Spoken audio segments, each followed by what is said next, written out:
My monsters have been masked and disguised in various different ways, but I've been able to pinpoint them throughout the years because some of those monsters grew, got stronger, developed. You're talking about the world of an ego, the idea of who you think you are versus what you are, or the idea of expectations and needs as to what you feel you need and what you have to have. That's a monster that's feeding that, right? That engine of, well, now that I'm making money, this is what I should have. This is how I should look. This is how I'm supposed to be. That's a monster that you're feeding because ultimately you're buying in to something that you're creating. You're enhancing this world of thought. And it's not till you sit down and you take a breather and you start to really figure out the true definition of happiness for you. You start to really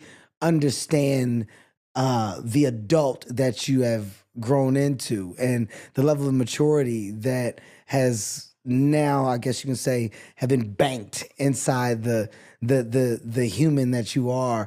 It's You're banking so much over the years, and ultimately you're shaping and molding yourself into this grounded, hopefully, this grounded individual that you're proud to look at in the mirror at the end of the day. I had to start to, I had to get to a place to where I was looking in the mirror and I was proud of what I was looking at. And I was okay with checking myself. I was okay with pointing out my flaws. I was okay with knowing what I do well and what I do wrong. And at the end of the day, there's no consequence to always improving. There's no consequence to growing.